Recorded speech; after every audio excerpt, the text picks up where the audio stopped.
ಕೊಲೆ ಆರೋಪಿ ಪವಿತ್ರ ಗೌಡ ಜಾಮೀನು ಅರ್ಜಿಯನ್ನ ವಜಾಗೊಳಿಸಲಾಗಿದೆ. ಜಾಮೀನು ಕೋರಿದಂತ ಪವಿತ್ರ ಗೌಡಗೆ ಬಿಗ್ ಶಾಕ್ ಇದು. ಕೊಲೆ ಆರೋಪಿ ಪವಿತ್ರ ಗೌಡ ಜಾಮೀನು ಅರ್ಜಿಯನ್ನ ವಜಾಗೊಳಿಸಲಾಗಿದೆ. ಜಾಮೀನು ಅರ್ಜಿಯನ್ನ ಕೋರಿ ಪವಿತ್ರ ಗೌಡ ಪರ ವಕೀಲರು ಮನವಿಯನ್ನ ಸಲ್ಲಿಸಿದ್ರು, ಅರ್ಜಿಯನ್ನ ಸಲ್ಲಿಸಿದ್ರು. ಆದರೆ ಇದೀಗ ಅರ್ಜಿಯನ್ನ ವಜಾಗೊಳಿಸಲಾಗಿದೆ. ಹಲವು ಕಾರಣಗಳನ್ನ ಕೂಡ ಕೊಡಲಾಗಿತ್ತು. ಜಾಮೀನು ಯಾವ ಕಾರಣಕ್ಕಾಗಿ ನೀಡಬೇಕು ಅನ್ನುವಂತಹ ವಿಚಾರದ ಬೆನ್ನಲ್ಲೇ ಲಾಯರ್ ಅವರ ಪರವಾಗಿ ಜಾಮೀನನ್ನ ಕೋರಿದ್ರು. ಇದೀಗ ಕೋರ್ಟ್ ಬಿಗ್ ಶಾಕ್ ಅನ್ನ ಕೊಟ್ಟಿದೆ. ಕೊಲೆ ಆರೋಪಿ ಪವಿತ್ರ ಗೌಡ ಜಾಮೀನು ಅರ್ಜಿ ವಜಾಗೊಳಿಸಲಾಗಿದೆ. ಪವಿತ್ರ ಗೌಡಗೆ ಬಿಗ್ ಶಾಕ್ ಇದು. ಕೊಲೆ ಆರೋಪಿ ಪವಿತ್ರ ಗೌಡ ಜಾಮೀನು ಅರ್ಜಿಯನ್ನ ಕೋರ್ಟ್ ವಜಾಗೊಳಿಸಿದೆ. ಇನ್ನು ಪವಿತ್ರ ಗೌಡ ಜೈಲು ಹಕ್ಕಿಯಾಗಿ ಹಲವು ದಿನಗಳೇ ಕಳೀತಾ ಬಂತಾ ಇದೆ. ಮೇಲ್ಮನವಿಯನ್ನ ಸಲ್ಲಿಸಿದ್ರು, ತಮಗೆ ಜಾಮೀನನ್ನ ಕೊಡಬೇಕು ಅನ್ನುವಂತಹ ನಿಟ್ಟಿನಲ್ಲಿ. ಜೊತೆಗೆ ತಮ್ಮ ವಯಸ್ಸಿಗೆ ಬಂದಂತಹ ಮಗಳ ವಿಚಾರವಾಗಿಯೂ ಕೂಡ ಮನವಿಯನ್ನ ಇಟ್ಕೊಂಡು ಅರ್ಜಿಯನ್ನ ಸಲ್ಲಿಸಲಾಗಿತ್ತು. ಆದರೆ ಇದೀಗ ಕೋರ್ಟ್ ಅರ್ಜಿಯನ್ನ ವಜಾಗೊಳಿಸಿದೆ. A1 ಆರೋಪಿಯಾಗಿದ್ರು ರೇಣುಕಾಸ್ವಾಮಿ ಕೊಲೆ ಪ್ರಕರಣದಲ್ಲಿ ಪವಿತ್ರ ಗೌಡ. ಬೇಲ್ ಅರ್ಜಿಯನ್ನ ವಜಾಗೊಳಿಸಿದೆ 57ನೇ ಸೆಷನ್ಸ್ ಕೋರ್ಟ್. ಬಹುಶಃ ಈ ಬಾರಿ ಆದರೂ ಜಾಮೀನು ಸಿಗಬಹುದು ಅನ್ನುವಂತಹ ನಿರೀಕ್ಷೆಯಲ್ಲಿದ್ರು ಪವಿತ್ರ ಗೌಡ.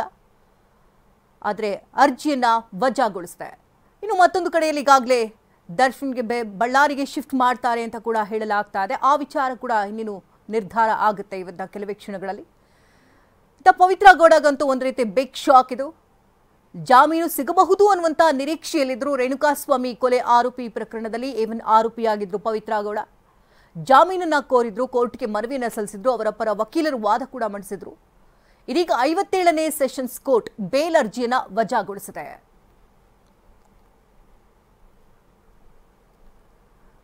ಇನ್ನು ಹಲವು ದಿನಗಳಿಂದ ಜೈಲು ಹಕ್ಕಿಯಾಗಿ ಪವಿತ್ರ ಗೌಡ ಜೈಲಿನಲ್ಲೇ ದಿನಗಳನ್ನ ಕಳೀತಾ ಇದ್ರು. ಸಾಮಾನ್ಯ ಖೈದಿಯಂತೆ ದಿನನ ಕಳಿಬೇಕಾಗಿತ್ತು.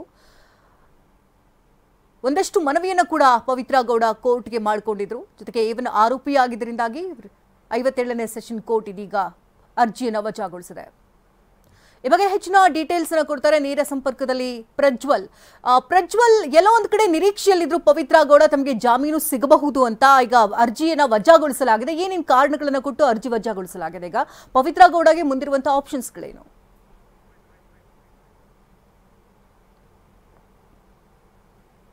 ಸಂಪರ್ಕ ಸಾಧ್ಯ ಆಗ್ತಾ ಇಲ್ಲ, ಮತ್ತೆ ಪ್ರಯತ್ನವನ್ನ ಮಾಡ್ತೀವಿ. ಜಾಮೀನನ್ನ ಕೋರಿ ಪವಿತ್ರ ಗೌಡ ಅರ್ಜಿಯನ್ನ ಸಲ್ಲಿಸಿದ್ರು ಕೋರ್ಟ್ಗೆ. ಇದೀಗ 57ನೇ ಸೆಷನ್ ಕೋರ್ಟ್ ಅರ್ಜಿಯನ್ನ ವಜಾಗೊಳಿಸಿದೆ.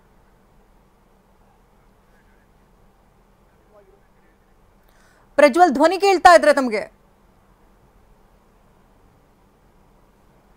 ಮತ್ತೆ ಕನೆಕ್ಟ್ ಮಾಡುವಂತಹ ಪ್ರಯತ್ನವನ್ನ ಮಾಡ್ತೀವಿ. ಪವಿತ್ರ ಗೌಡಗೆ ಒಂದು ರೀತಿಯ ಬಿಗ್ ಶಾಕ್ ಇದು. ಎಲ್ಲೋ ಒಂದ್ ಕಡೆ ರಿಲೀಫ್ ಸಿಗಬಹುದು ಅನ್ನುವಂತಹ ನಿರೀಕ್ಷೆಯಲ್ಲಿ ಪವಿತ್ರ ಗೌಡ ದಿನಗಳನ್ನ ಕಳೀತಾ ಇದ್ರು. ಆದ್ರೆ ಈಗ ಕೋರ್ಟ್ ಮತ್ತೊಮ್ಮೆ ಬಿಗ್ ಶಾಕ್ ಅನ್ನ ಕೊಟ್ಟಿದೆ.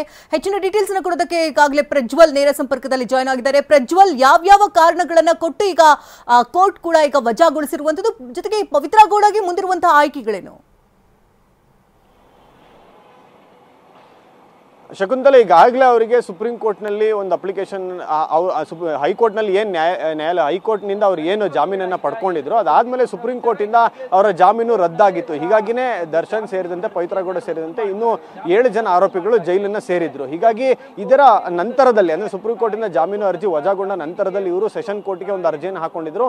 ಟೆಕ್ನಿಕಲ್ ಗ್ರೌಂಡ್ಸಿನ ಮೇಲೆ ಅರ್ಜಿಯನ್ನು ಹಾಕೊಂಡಿದ್ರು. ಅಂದರೆ ಈಗಾಗಲೇ ಭಾರತ ದೇಶದಲ್ಲಿ BNS ಮತ್ತು BNSS ಕಾನೂನು ಜಾರಿಯಲ್ಲಿದೆ. ಆದರೆ ಈ ಪೊಲೀಸರು, ಅಂದ್ರೆ ಈಗಾಗಲೇ ಈ ಪ್ರಕರಣವನ್ನು ತನಿಖೆ ಮಾಡಿದಂತ ವಿಜಯನಗರ ACP ಆಗಿರುವಂತಹ ಚಂದನ್ ಅವರು ಸಲ್ಲಿಸಿರುವಂತಹ ಚಾರ್ಜ್ ಶೀಟ್ ಏನಿದೆ, ಈ ಒಂದು ಚಾರ್ಜ್ ಶೀಟ್ ನ CRPC ಅಡಿಯಲ್ಲಿ ಸಲ್ಲಿಕೆ ಮಾಡಿದ್ದಾರೆ. ಹೀಗಾಗಿ ಇದು ಊರಿತ ಅಲ್ಲ. ಹೀಗಾಗಿ ಟೆಕ್ನಿಕಲ್ ಗ್ರೌಂಡ್ಸ್ ಮೇಲೆ ಈಕೆಗೆ ಬೇಲನ್ನ ಕೊಡಬೇಕು ಅಂತ ಹೇಳಿ ಕೇಳ್ಕೊಂಡಿದ್ರು. ಆದ್ರೆ ಈ ಒಂದು ನ್ಯಾಯಾಲಯದಲ್ಲಿ ನಡೆದಂತ ವಾದ ಹೇಗಿತ್ತು ಅಂತ ಅಂದ್ರೆ, SPP ಅಂದ್ರೆ ತನಿಖಾಧಿಕಾರಿಗಳ ಪರವಾದಂತ ಸರ್ಕಾರಿ ವಕೀಲರು ಮಂಡಿಸಿದಂತ ವಾದ ಏನಿತ್ತು ಅಂದ್ರೆ, ಈ ಒಂದು ಜೂನ್ ನಲ್ಲಿ BNS ಮತ್ತೆ BNSS ಜಾರಿಗೆ ಬರುತ್ತೆ ಕಳೆದ ವರ್ಷ. ಆದ್ರೆ ಜೂನ್ಗಿಂತ ಹಿಂದೆ, ಅಂದ್ರೆ BNS ಮತ್ತೆ BNSS ಜಾರಿಗೆ ಬರೋದಕ್ಕಿಂತ ಮೊದಲು ಯಾವೆಲ್ಲ ಘಟನೆಗಳು ನಡೆದಿದೆ ಅದನ್ನ IPC ಮತ್ತೆ CRPC ಅಡಿಯಲ್ಲೇ ತನಿಖೆಯನ್ನ ಮಾಡಬೇಕು. IPC ಅಡಿಯಲ್ಲೇ ಪ್ರಕರಣವನ್ನು ದಾಖಲು ಮಾಡಬೇಕು, ಮತ್ತೆ CRPC ಅಡಿಯಲ್ಲೇ ಪ್ರಕರಣದ ಚಾರ್ಜ್ ಶೀಟ್ ಅನ್ನ ಸಲ್ಲಿಕೆ ಮಾಡಬೇಕು. ಇದನ್ನೇ ಪೊಲೀಸರು ಪಾಲಿಸಿದ್ದಾರೆ. ನೀವು ಕೋರ್ಟಿಗೆ ದಾರಿ ತಪ್ಪಿಸುವಂತ ಕೆಲಸವನ್ನ ಮಾಡಬೇಡಿ ಅನ್ನೋ ನಿಟ್ಟಿನಲ್ಲಿ ವಾದವನ್ನ ಮಾಡಿದ್ರು. ಮತ್ತೆ ಈಗಾಗಲೇ ಸುಪ್ರೀಂ ಕೋರ್ಟ್ ನಲ್ಲಿ ಈ ಎಲ್ಲ ಆರೋಪಿಗಳ